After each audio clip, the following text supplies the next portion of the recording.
Di dalam ruang putih yang terisolasi dari hukum fisika normal, Kim Dokja meluncur dengan kecepatan yang memecah udara, didorong oleh kepanikan yang murni. Ia tidak percaya bahwa Yoo Jong-hyuk, sosok yang seharusnya paling memahami kekejaman Starstream, berniat menyentuh bintang skenario ke-46 tanpa perhitungan matang. Dokja mengaktifkan electrification dan way of the wind secara simultan melalui bookmark. Penyatuan dua keterampilan ini menciptakan turbulensi energi white pure star energy yang mewarnai atmosfer ruangan menjadi perak berkilauan. Tabrakan fisik antara Dokja dan Jong-hyuk tak terelakkan. Dokja menghantam tubuh Jong-hyuk untuk menjauhkannya dari pedestal marmer, menyebabkan bintang tersebut terguling ke lantai dan mengeluarkan suara denting yang menggema di keheningan dimensi. Meskipun terkena hantaman kekuatan sihir yang masif, Yoo Jong-hyuk tetap berdiri dengan stabilitas seorang transenden. Matanya yang dingin menatap Dokja dengan pandangan yang sulit diartikan. Terjadi perdebatan teknis mengenai mekanisme skenario ke-46. Dokja, dengan pengetahuan pembacanya, sangat menyadari bahwa skenario ini adalah filter yang dirancang untuk menghancurkan nebula. Hanya mereka yang diakui sebagai rekan sejati yang dimasukkan ke dalam ruang yang sama, dan pengambilan bintang oleh salah satu pihak biasanya berarti berakhirnya eksistensi naratif pihak lainnya atau subordinasi absolut. Namun, Jong-hyuk bersikeras bahwa di putaran-putaran sebelumnya, ia selalu mengambil bintang tersebut sebagai pemimpin faksi untuk menjamin kelangsungan hidup kelompok dengan caranya sendiri yang otoriter. Ketegangan meningkat saat Dokja menyadari bahwa status rekan di antara mereka berdua saat ini sedang diuji oleh sistem. Jika mereka gagal mencapai konsensus dalam batas waktu, ruang isolasi ini akan menjadi kuburan bagi keduanya. Dokja harus mencari cara untuk menyeimbangkan probabilitas tanpa membiarkan Jong-hyuk mendominasi skenario. Ia menyadari bahwa ia memerlukan pemahaman yang lebih dalam tentang kondisi psikologis Jong-hyuk saat ini, sesuatu yang selama ini terhalang oleh perkembangan karakter Jong-hyuk yang melampaui teks asli Ways of Survival. Dalam langkah yang sangat berisiko dan menyakitkan secara teknis, Dokja memutuskan untuk mengaktifkan Omniscient Reader's Viewpoint pada tingkat yang lebih dalam, yang dikombinasikan dengan otoritas The Fourth Wall. Ia mulai memaksakan interpretasi terhadap cerita yang membentuk eksistensi Yoo Jong-hyuk. Seketika, peringatan sistem meledak di depan matanya. Ukuran cerita yang ia coba baca melampaui kapasitas wadah inkarnasinya. Tekanan informasi tersebut menyebabkan Dokja mengalami mimisan hebat. Darah segar menetes ke lantai putih ruangan, menciptakan noda merah yang kontras. Tubuhnya bergetar seolah tersengat jutaan volt listrik saat ia mencoba membedah lapisan-lapisan regresi Jong-hyuk. Sistem Starstream mulai melakukan kalkulasi terhadap tingkat pemahaman membaca Dokja. Angka-angka putaran regresi berkelebat di depan matanya seperti gulungan film yang rusak. Karena batas kemampuannya, sistem membatasi akses Dokja. Ia tidak bisa membaca seluruh memori Jong-hyuk, namun ia diizinkan untuk melakukan sinkronisasi dengan salah satu putaran yang paling menentukan, putaran ke-41. Begitu pilihan dikonfirmasi, realitas di sekitar Dokja dan Jong-hyuk berubah secara drastis. Ruang putih yang murni tersapu oleh aroma belerang yang menyengat dan hawa panas yang membakar kulit. Lantai marmer berubah menjadi hamparan api neraka dan genangan darah yang tak berujung. Ini adalah manifestasi dari lanskap mental Yoo Jong-hyuk pada putaran ke-41, sebuah era di mana Jong-hyuk telah benar-benar kehilangan kemanusiaannya dan menjadi mesin pembunuh yang hanya peduli pada penyelesaian skenario. Dokja merasakan gelombang depresi yang gila menyerang kesadarannya. Emosi keputusasaan yang mengerikan, ketidakberdayaan setelah melihat semua rekannya mati berkali-kali, dan tawa mengejek dari para konstelasi Eden serta Olympus memenuhi kepalanya. Ia seolah-olah dipaksa untuk menanggung beban ribuan tahun penderitaan dalam satu detik. Di tengah badai emosi ini, sebuah bayangan muncul dari kegelapan narasi. Sosok itu adalah Yoo Jong-hyuk dari putaran ke-41, versi dirinya yang paling kejam, yang pernah mengirim Shin Yoo-jung melewati celah dimensi sebagai bencana. Bayangan Yoo Jong-hyuk ke-41 menatap Dokja dengan mata yang hanya berisi kehampaan. Ia mengangkat sebuah senjata yang bukan merupakan pedang, melainkan sebuah tombak energi yang terbentuk dari sisa-sisa cerita yang hancur. Secara teknis, Dokja sedang melakukan proses skill assimilation. Ia mencoba menarik bakat dari putaran ke-41 tersebut ke dalam tubuhnya melalui bookmark tingkat lanjut yang ia kembangkan selama di putaran ke-1863. Keahlianku adalah tombak, suara bayangan itu bergema di dalam jiwa Dokja. Tombak tersebut bukan hanya senjata fisik, melainkan metafora dari keinginan Jong Hyuk untuk menembus takdir yang mengepungnya. Dokja mencengkeram erat tombak imajiner tersebut, merasakan otot-ototnya menegang karena beban status yang sangat besar. Ia menyadari bahwa untuk menyelamatkan Jong Hyuk di putaran ketiga ini, ia harus mampu menahan beban dari seluruh kegagalan Jong Hyuk di masa lalu.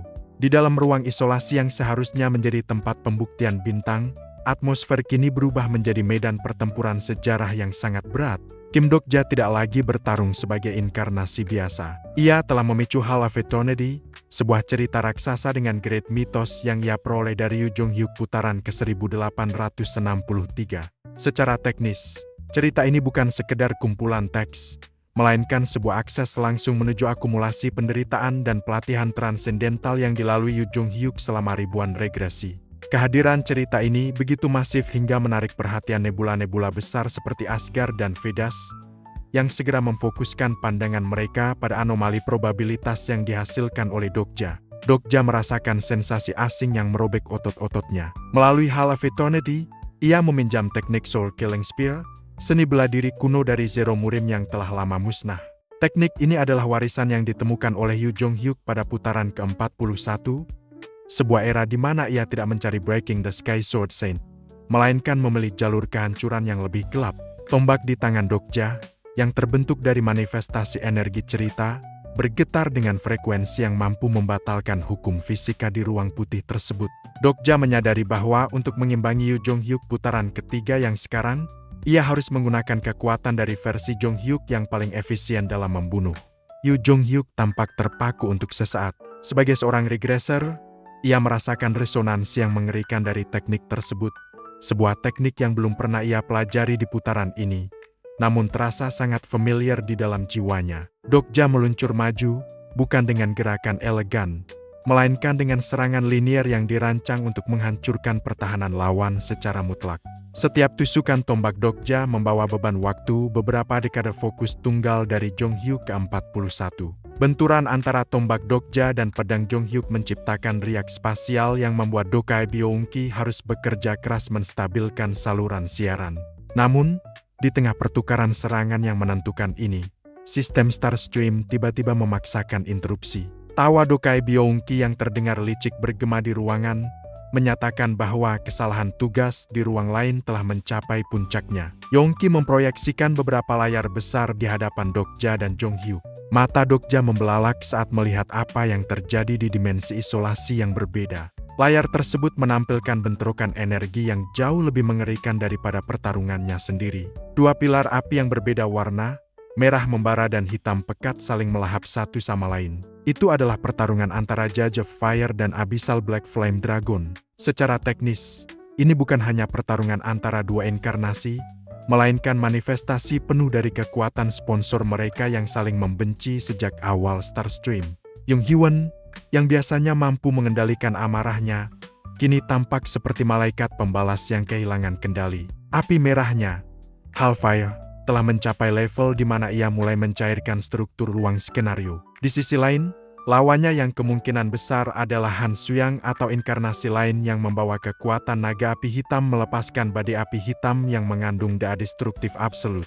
Pesan-pesan tidak langsung dari Raja Iblis seperti penguasa neraka timur dan singa hitam membanjiri layar, menunjukkan bahwa para penguasa kegelapan sangat menikmati tontonan berdarah ini. Dokja menyadari jebakan yang dipasang oleh Biru.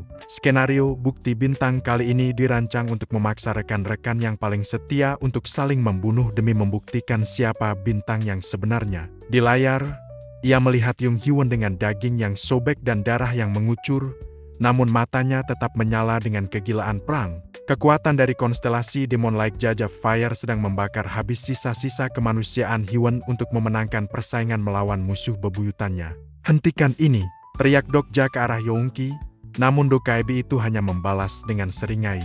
Secara teknis, skenario hanya bisa berakhir jika salah satu pihak mati atau waktu habis, namun dengan intensitas serangan di layar, tidak akan ada yang tersisa dalam hitungan menit. Dokja menatap Yoo Jong Hyuk, dan untuk pertama kalinya, ia melihat bayangan kecemasan di mata sang regresser. Mereka berdua menyadari bahwa sementara mereka sibuk menguji satu sama lain di ruangan ini, nebula mereka sedang dihancurkan dari dalam oleh manipulasi konstelasi. Dokja membuat keputusan mendadak. Ia tidak lagi mengincar Jong Hyuk. Ia memutar tombak Soul Killing Spear miliknya dan menghantamkannya ke dinding dimensi ruang putih tersebut. Ia bermaksud menggunakan sisa probabilitas dari Hall of Eternity untuk menjebol pembatas ruang skenario dan mengintervensi pertarungan Hyewon. Ini adalah tindakan yang melanggar aturan Starstream secara kasar, sebuah anomali yang bisa menyebabkan statusnya sebagai konstelasi dicabut atau bahkan dieksekusi oleh Dokaebi tingkat tinggi. Percikan api probabilitas meledak di sekitar Dokja, membakar mantel putihnya. Yu Jong Hyuk menyadari niat Dokja tidak menghalangi. Sebaliknya, ia mengangkat pedangnya dan mengalirkan energinya ke arah titik yang sama yang diserang Dokja. Penyatuan kekuatan dua bintang yang menolak aturan sistem menciptakan retakan pada realitas isolasi mereka. Retaknya dinding dimensi yang memperlihatkan kobaran api merah dan hitam yang semakin liar di seberang sana. Dokja bersiap untuk melompat ke dalam neraka yang diciptakan oleh rekan-rekannya sendiri, menyadari bahwa Kim Dokja's Company sedang berada di titik nadir. Jika ia gagal meredam amarah Hyewon dan pengaruh naga api hitam sekarang, nebula yang baru ia dirikan akan hancur bahkan sebelum skenario ke-46 berakhir. Debu naratif menyelimuti ruang isolasi yang kini hancur berantakan. Jong Hyewon berdiri tegak di tengah reruntuhan. Matanya memancarkan cahaya merah yang mengerikan akibat aktivasi Demon Slang. Di hadapannya, Han Su yang terengah-engah. Tubuhnya dikelilingi oleh sisa-sisa avatar yang hancur menjadi bubuk hitam. Pertarungan ini bukan sekedar adu kekuatan fisik, melainkan tabrakan dua sejarah yang saling bertolak belakang, keadilan absolut dari sang hakim iblis dan pragmatisme gelap dari sang penulis. Jong Hyewon meluncurkan tuduhan yang telah lama terpendam, merujuk pada insiden di Chungmuro saat Han Su yang pertama kali muncul sebagai rasul pertama yang menyerang rekan-rekan mereka. Emosi Hyewon diperkuat secara teknis oleh status sponsornya, Demon Like Judge of Fire, yang sangat membenci sifat licik Han Su yang. Di sisi lain, Han Su yang melepaskan perban di tangan kanannya, memicu Black Flames milik naga api hitam yang merobek realitas di sekitarnya. Namun, di balik serangan brutal itu, terdapat sebuah paradoks emosional. Mereka berdua sebenarnya sedang menguji beban tanggung jawab yang mereka pikul selama 3 tahun tanpa Kim Dokja. Intervensi Kim Dokja terjadi tepat sebelum pedang Jong Hyewon menembus inti naratif Han Su yang. Dengan menjebol dinding dimensi menggunakan kekuatan Hall of Eternity, Dokja muncul di tengah badai api merah dan hitam.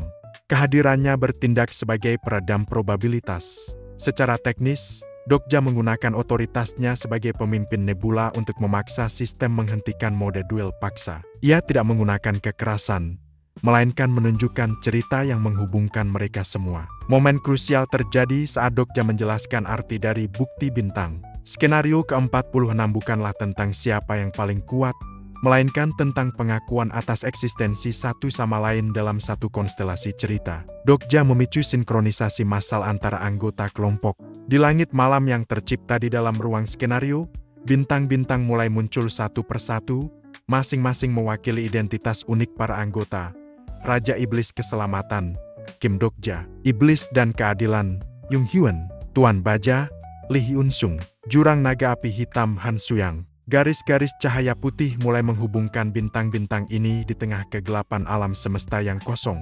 Secara teknis, ini adalah pembentukan rantai naratif yang memperkuat nebula mereka. Lee Ji-hee, Shin Yu-sung, dan Lee Gil-young melihat pemandangan ini dengan takjub. Rasa takut dan kecurigaan yang sempat ditanamkan oleh sistem skenario mulai luruh, digantikan oleh pemahaman kolektif bahwa mereka bukan lagi sekedar kumpulan inkarnasi, melainkan satu entitas nebula bernama Kim Dokja's Company. Pesan sistem bergema dengan keagungan yang jarang terdengar. Nebula perusahaan Kim Dokja telah berhasil melewati skenario ke-46. Keberhasilan ini secara otomatis memberikan hak akses kepada mereka untuk menuju ke pusat otoritas Starstream. Tubuh mereka mulai terurai menjadi partikel cahaya, menjalani proses transmisi antar bintang. Saat mereka meluncur melintasi galaksi, Dokja menatap kekosongan di dalam peta konstelasi nebula mereka, sebuah tempat yang seharusnya milik Yu Sangah. Kerinduan dan rasa bersalah memicu determinasi baru dalam dirinya. Tujuan mereka adalah kota antar bintang, sebuah megastruktur metafisik yang menjadi tempat berkumpulnya nebula-nebula besar seperti Olympus, Vedas, dan Papyrus. Di tempat ini, hukum dunia fisik hampir tidak berlaku. Segalanya ditentukan oleh kekuatan cerita dan pengaruh politik konstelasi. Dokja merasakan akumulasi dendam yang meluap dalam dirinya saat ia melihat simbol-simbol nebula besar yang pernah mencoba menghancurkannya. Ia tidak datang ke sini untuk bernegosiasi. Ia datang untuk menagih hutang naratif yang telah lama tertunda. Cahaya transmisi yang menyilaukan perlahan memudar, meninggalkan Kim Dokja dan rombongannya di ambang pintu masuk kota antar bintang, sebuah zona netral yang secara teknis berada di luar jangkauan skenario planet tunggal. Di tempat ini, hukum fisika ditekuk oleh akumulasi probabilitas dari ribuan nebula. Namun, perhatian Dokja segera teralihkan oleh sebuah bayangan kolosal yang menutupi gerbang masuk. Bayangan itu bukanlah musuh, melainkan Bihyung, Dokaebi yang kini telah tumbuh menjadi ukuran raksasa. Sebuah indikator teknis bahwa ia telah naik pangkat secara signifikan di dalam biru. Di atas kepala raksasa Bihyung, terdapat sosok kecil yang sangat dirindukan Dokja. Reuni ini menjadi momen emosional yang memecah ketegangan skenario sebelumnya. Bio, Dokaebi kecil yang merupakan manifestasi dari jiwa Shin Yuzung putaran ke-41, terbang dengan kecepatan tinggi dan menabrak pelukan Dokja. Ada perubahan fisik yang nyata. Bio yang dulunya seukuran bola bisbol kini telah tumbuh menjadi seukuran bola sepak, menunjukkan bahwa ia telah mencerna banyak cerita selama ketidakhadiran Dokja. Tangisan Bio yang hanya berupa suara baat, mengandung beban kerinduan yang mendalam, bahkan ia sempat menampar pipi Dokja sebagai bentuk protes karena telah ditinggalkan terlalu lama. Bihyung, dalam mode raksasanya, mencoba mempertahankan martabat sebagai Dokaebi kelas atas. Namun ia gagal menyembunyikan rasa leganya atas kembalinya Dokja. Secara teknis, status Dokja sebagai Raja Iblis Penyelamat kini telah menjadi komoditas panas di Starstream. Reuni ini bukan sekedar pertemuan keluarga, melainkan konsolidasi kekuatan. Bio kini memiliki otoritas sistem yang lebih kuat, yang memungkinkan Kim Dokja's Company untuk melakukan navigasi di kota antar bintang dengan lebih sedikit batasan dari biru pusat. Setelah reuni singkat tersebut, fokus kelompok beralih pada tujuan utama mereka, menyelamatkan Yusangah. Dokja menyadari bahwa kondisi Yusangah memerlukan intervensi langsung dari nebula asalnya, Olympus.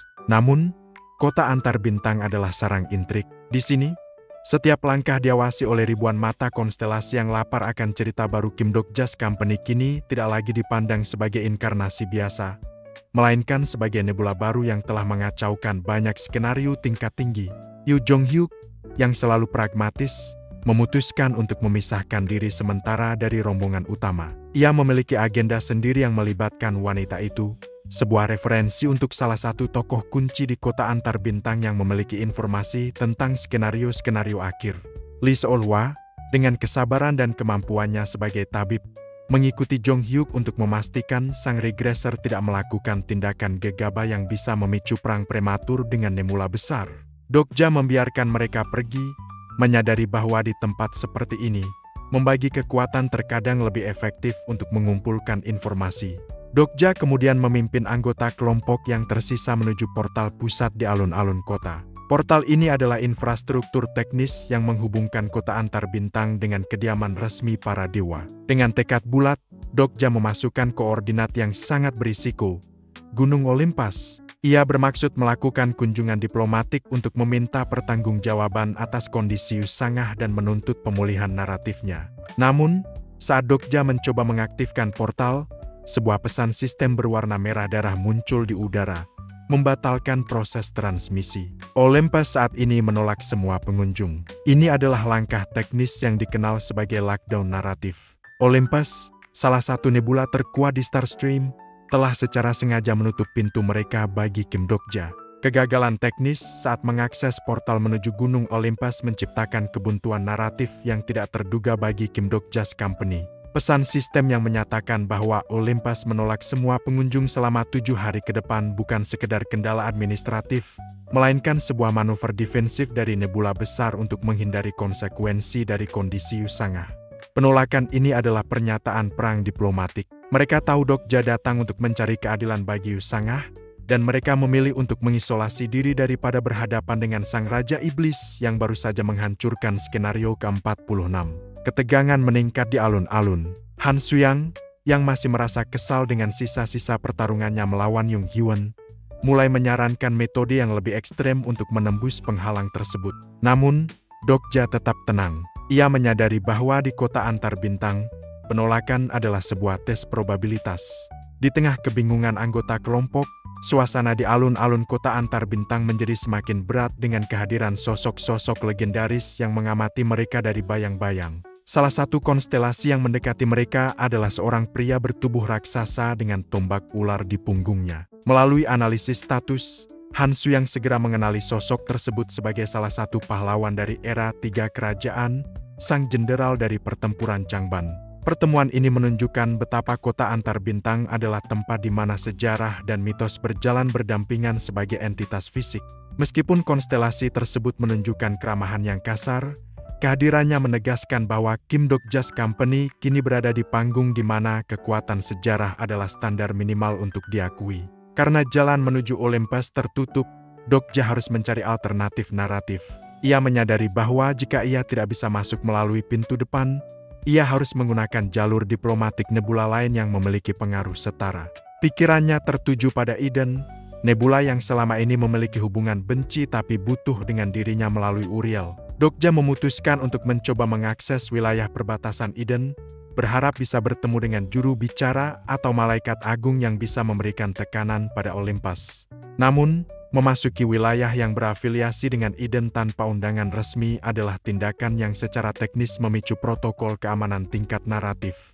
Saat rombongan Dok-ja mendekati perbatasan dimensi yang dipenuhi dengan cahaya putih murni dan aroma dupa surgawi, sistem Starstream mulai mengeluarkan peringatan tentang pelanggaran wilayah suci. Disinilah, Dok-ja melakukan kesalahan perhitungan yang fatal dalam diplomasi antar bintangnya. Ia mengira bahwa hubungan baiknya dengan Uriel akan memberinya perlindungan pasif. Namun ia lupa bahwa Eden adalah nebula yang sangat terfragmentasi dalam hal ideologi. Sesosok pria berambut pirang dengan mata ungu yang memancarkan kegilaan muncul secara tiba-tiba, memotong jalur pergerakan Dok-ja. Status yang dipancarkan pria ini begitu masif sehingga Jung Hyun, yang merupakan inkarnasi terkuat dalam tim, langsung berlutut karena tekanan aura yang tak tertahankan. Pria itu adalah Michael, yang dikenal dengan modifikator. Michael bukanlah malaikat yang penuh kasih. Ia adalah eksekutor Eden yang paling kejam, yang memandang segala bentuk kejahatan atau kekacauan sebagai noda yang harus dihapus. Konfrontasi ini menjadi sangat teknis dan berbahaya ketika Michael mencengkeram dagu Dok-ja. Michael merasakan ketidaksukaan yang mendalam karena Dok-ja memiliki modifikator penyelamat Demon King of Salvation, sebuah gelar yang menurut Michael hanya boleh dimiliki oleh entitas surgawi yang murni.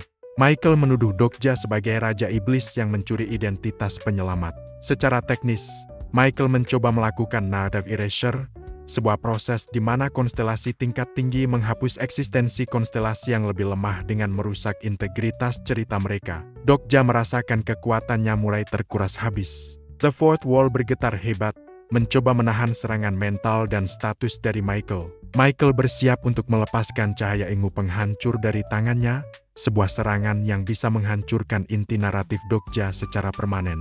Di saat kritis tersebut, suasana di perbatasan Eden berubah menjadi dingin yang membekukan. Sebuah suara yang jauh lebih tenang namun memiliki otoritas yang melampaui Michael terdengar dari balik tirai cahaya.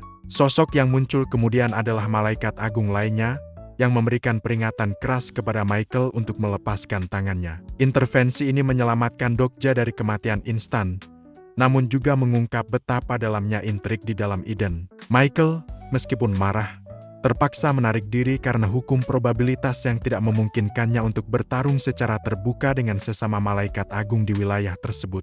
Pertemuan dengan Michael memberikan pelajaran pahit bagi Kim Dok-ja's Company. Mereka menyadari bahwa di kota antar bintang, nama Kim Dok-ja tidak hanya membawa ketenaran, tetapi juga target yang besar bagi konstelasi yang merasa terancam oleh kemunculan nebula baru. Dok-ja menyadari bahwa untuk menyelamatkan Yusangah dan menantang Olympus, ia tidak bisa hanya mengandalkan kekuatan fisik atau pengetahuan ceritanya. Ia harus mulai bermain dalam skala politik kosmik yang melibatkan aliansi antar nebula. Dengan tubuh yang masih gemetar karena trauma status, ia menatap ke arah pusat kota antar bintang di mana menara-menara nebula besar menjulang tinggi. Ia menyadari bahwa 7 hari lockdown yang ditetapkan oleh Olympus adalah waktu yang sengaja diberikan agar ia dihancurkan oleh musuh-musuh lain seperti Michael. Dok-ja tersenyum tipis, sebuah ekspresi yang menandakan bahwa ia telah menemukan celah baru dalam rencana para dewa. Ketegangan di padang rumput Eden mencapai titik didih yang mematikan. Michael, sang penyelamat dari korupsi, tidak menunjukkan tanda-tanda akan mundur meskipun Uriel telah memasang dinding api neraka di antara mereka. Secara teknis, Michael sedang mempersiapkan cerita Demon Kingslayer, sebuah narasi tingkat tinggi yang memiliki efektivitas absolut melawan entitas dengan modifikator Raja Iblis. Kim Dok-ja merasakan tekanan probabilitas yang begitu berat hingga The Fourth Wall mulai mengeluarkan peringatan merah. Jika Michael menyerang sekarang, status Raja Iblis milik Dok-ja akan terkoyak dalam hitungan detik. Namun, keberanian manusia kembali menunjukkan taringnya. Jung Hyun, meskipun tubuhnya gemetar hebat di bawah aura Archangel, tetap berdiri kokoh di depan Dok-ja dengan Sword of Judgment terhunus. Ini adalah momen teknis yang krusial. Keinginan seorang inkarnasi untuk melindungi rekannya menciptakan resonansi cerita yang memperkuat posisi Uriel. Uriel, salah satu dari 5 Archangel terkuat, melepaskan aura Judge of Fire yang mampu membakar ladang Eden menjadi lautan percikan api. Duel antara dua malaikat agung ini bukan lagi sekedar perkelahian, melainkan benturan dua ideologi fundamental di dalam Eden. Di tengah situasi yang hampir meledak itu, sebuah suara yang sangat tenang namun memiliki otoritas absolut bergema di seluruh padang rumput. Intervensi tersebut datang dari Metatron, sang juru tulis surga sekaligus pemimpin faksi di Eden. Michael, yang biasanya tidak terkendali, terpaksa menarik energinya dengan cemberut saat Metatron melangkah maju. Metatron tidak menggunakan kekerasan fisik, melainkan menggunakan kontrol probabilitas yang sangat halus untuk meredam api Uriel dan kemarahan Michael secara simultan. Pertemuan antara Kim Dok-ja dan Metatron adalah sebuah konfrontasi intelektual dan naratif yang sangat intens. Dok-ja, yang menyadari posisi tawar-menawarnya, tidak membiarkan dirinya terintimidasi. Ia secara sengaja meningkatkan output suaranya dan melepaskan sebagian dari status Raja Iblisnya sebagai bentuk penegasan eksistensi. Dok-ja secara teknis memprovokasi Metatron dengan menyatakan bahwa dirinya adalah variabel unik di Starstream, satu-satunya makhluk yang menerima perhatian dari alam iblis dan Eden secara bersamaan. Ia menawarkan sebuah kemitraan strategis. Eden membutuhkan dirinya untuk menyeimbangkan pengaruh nebula besar lainnya seperti Olympus dan Vedas. Namun, saat negosiasi berlangsung, Dok-ja merasakan sebuah anomali yang mengguncang fondasi jiwanya. Dari belakang sosok Metatron, muncul sebuah cahaya yang sangat terang namun dingin, sebuah tatapan yang terasa familiar namun jauh lebih masif dari apapun yang pernah ia rasakan. The Fourth Wall miliknya tiba-tiba bereaksi secara agresif, menunjukkan taringnya seolah sedang menghadapi pemangsa alami. Percikan api probabilitas meledak di depan mata Dok-ja saat ia dipaksa mundur beberapa langkah oleh tekanan tersebut. Metatron mengungkapkan sebuah rahasia teknis yang mengguncang pemahaman Dok-ja tentang struktur Starstream. Di belakang Metatron terdapat sebuah entitas metafisik yang dikenal sebagai World Dividing Gate and the Evil Dinding yang memisahkan kebaikan dan kejahatan. Dok-ja menyadari dengan ngeri bahwa Metatron, sama seperti dirinya, adalah pemilik sebuah dinding. Ini menjelaskan mengapa Metatron memiliki kemampuan luar biasa untuk mencatat dan mengatur narasi di Eden. Secara teknis, bentrokan antara dua dinding ini menciptakan turbulensi dalam sistem pembaca, di mana kedua belah pihak mencoba menginterpretasikan satu sama lain namun saling tertolak. Metatron menyatakan ketertarikannya pada Dok-ja sebagai sesama makhluk terpilih dari Fragment of the Last Wall. Diskusi beralih ke arah yang lebih pragmatis, nasib Yusangah. Dok-ja mengungkapkan bahwa satu-satunya cara untuk memulihkan Yusangah adalah dengan memperoleh nektar atau ambronya dari Olympus, namun nebula tersebut telah menutup pintu mereka. Dok-ja mengusulkan sebuah rencana gila yang melibatkan pemicuan kembali skenario Gigantomachia, sebuah perang kuno antara para dewa dan raksasa yang secara historis merupakan titik terlemah dalam pertahanan naratif Olympus. Metatron, dengan perhitungan dingin sang juru tulis, mulai mempertimbangkan keuntungan bagi Eden. Jika Gigantomachia terjadi, Olympus akan dipaksa untuk menghabiskan sejumlah besar probabilitas mereka, yang secara otomatis akan memberikan ruang bagi Eden untuk memperluas pengaruh mereka. Namun, ia memperingatkan Dok-ja bahwa memicu perang mitos tingkat ini membutuhkan biaya cerita yang sangat besar. Dok-ja harus mendapatkan dukungan dari konstelasi lain yang memiliki dendam terhadap Olympus. Mata Dok-ja berkilat saat ia menyebutkan satu tempat yang paling dibenci sekaligus ditakuti oleh para dewa Olympus, Underworld. Dok-ja berencana untuk mencari aliansi dengan Hades dan Persephone. Secara teknis, ini adalah langkah jepit naratif, di mana Olympus akan ditekan dari atas oleh Gigantomachia dan dari bawah oleh kekuatan dunia bawah.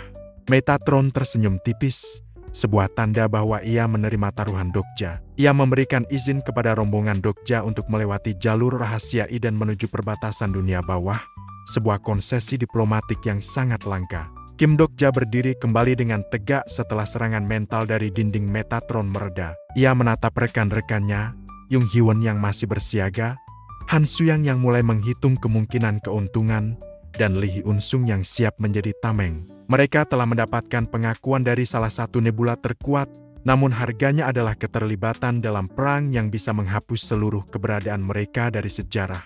Di langit Eden, pesan-pesan dari para konstelasi mulai membanjiri saluran komunikasi.